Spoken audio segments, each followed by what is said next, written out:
المصطفیٰ welfare trust برطانیہ کے chairman عبد الرزاق ساجد کی ساحد ایسوسی ایشن فلسطین کے سی ای او جیپرا ہیلوا کے ساتھ لندن میں مشترکہ پریس بریفنگ۔ فلسطین میں مسلمانوں کو جاری مسائل پر گفتگو اور اسرائیل کے غاصبانہ قبضے کی تفصیلات سے آگاہ کیا۔ اسی پر رپورٹ کریں گے بیورو چیف یو کے غلام حسین اوان۔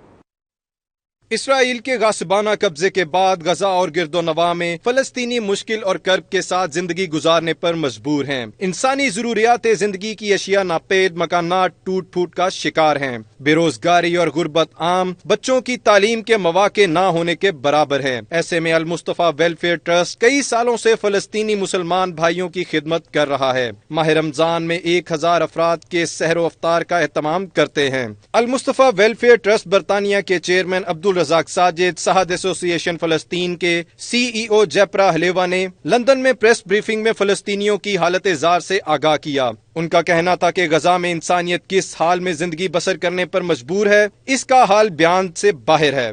ہر سال ہم الحمدللہ بیت المقدس کے اندر افطار کا ارینج کرتے ہیں، سحری افطار ہر سال ہم کرتے ہیں، اس سال بھی انشاءاللہ کریں گے۔ تو غزہ وہ جگہ ہے جن کو اپنی دھرتی پر اپنے گھر میں لوگوں کو مسحور کر کے رکھ دیا گیا۔ ہم المصطفیٰ ویلفیئر ٹرسٹ کی طرف سے تمام مسلمانوں سے اپیل کریں گے کہ آگے بڑھیں۔ ان مظلوم مسلمان جو اپنے گھروں میں بے بس بے لاچار ہو چکے ہیں، ان کی مدد کریں، تاکہ ان کی مدد کرنے کے بعد ہم اللہ رسول کی رضا بھی حاصل کریں، اور ساتھ ساتھ ایک انسانی خدمت کرتے ہوئے بینگ انسان ہماری ذمہ داری بنتی ہے ہم ان کی مدد کریں جو مدد کے مستحق ہیں۔ مین پرپز جو تھا وہ یہ ہے کہ ہم اویئرنیس کریٹ کرنا چاہتے ہیں۔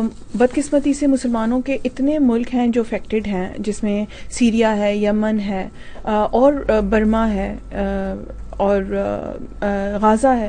اتنے ملک ہیں اور اتنے ایشوز ہیں کہ ہر چیز کے اوپر ان کی ڈیو امپورٹنس اور ان کے حساب سے اس کی ڈونیشن اور اس کے حساب سے ان کے پروجیکٹس ہمیں ارینج کرنے پڑتے ہیں۔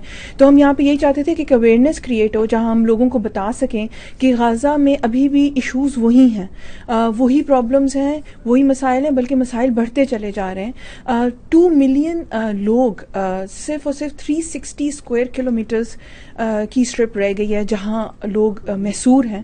تو ہمیں اس کے اوپر کنٹینیوسلی کام کرنے کی ضرورت ہے۔ اس موقع پر غزہ میں فلسطینیوں کی مشکلات پر مبنی دستاویزی فلم بھی دکھائی گئی۔